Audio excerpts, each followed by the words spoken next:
శ్రీకాకుళం జిల్లా Ponduru ఖాదీకి geographical indication ట్యాగ్ను మంజూరు చేయడం గర్వంగా ఉందని కేంద్ర మంత్రి రామ్మోహన్ నాయుడు అన్నారు. చారిత్రాత్మక గుర్తింపు పొందిన పొందూరు ఖాదీ సుస్థిర అభివృద్ధికి దారి తీస్తోందని తెలిపారు. ఖాదీ ఖ్యాతిని ఇన్నాళ్లు కాపాడుకుంటూ వచ్చిన వారికి అవకాశం దక్కుతుందని రామ్మోహన్ నాయుడు అన్నారు.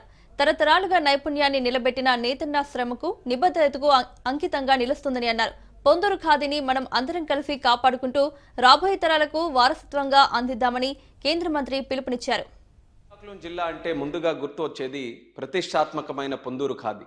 సాధారణంగా నేసే ఖాదీ వస్త్రాలకు భిన్నంగా ఒక వినూత్న పద్ధతిలో ఎంతో సున్నితంగా తయారయ్యే ఈ పొందూరు ఖాదీని దేశంలో కల్లా మేటీ ఖాదీగా అభివర్ణిస్తారు.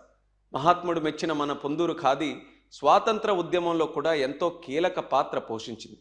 అంతటి ఘన చరిత్ర ఉన్న ఎంతో ఇబ్బంది పడుతున్న ఈ పొందూరు ఖాదీని అభివృద్ధి చేసేందుకు నేను పార్లమెంటు సభ్యుడిగా ఎన్నికైనప్పటి నుంచి ఏదో ఒక కృషి చేస్తూనే వచ్చాను.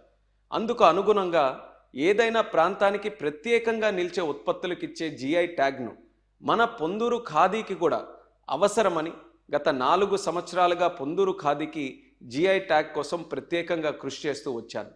2021 సంవత్సరంలో జాతీయ చేనేత దినోత్సవం కార్యక్రమంలో పాల్గొనడానికి పొందూరుకు ఆర్థిక శాఖ మంత్రిగా నిర్మలా సీతారామన్ గారు వస్తున్న సందర్భంలో ఢిల్లీలో ఆవిడని కలిసి పొందూరు ఖాదీకి జిఐ ట్యాగ్ ఇవ్వాలని ఆవిడని కోరడం జరిగింది. ఈ జిఐ ట్యాగ్ ద్వారా నకిలీలను గుర్తించి ప్రాంతీయ ఉత్పత్తులకు చేనేత కార్మికులకు రక్షణ కల్పించి మెరుగైన మార్కెట్ సహకారం అందించే అవకాశం ఉంటుంది.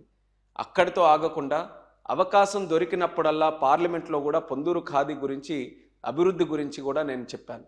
2022 సంవత్సరం వర్షాకాల సమావేశాలు నేను అడిగిన ప్రశ్నకు బదులిస్తూ Khadi village and industries commission KVIC ద్వారా తొలిసారి పొందూరు ఖాదీకి జిఐ ట్యాగ్ అప్లికేషన్ సమర్పించబడిందని కూడా ఆనాడు తెలిపారు.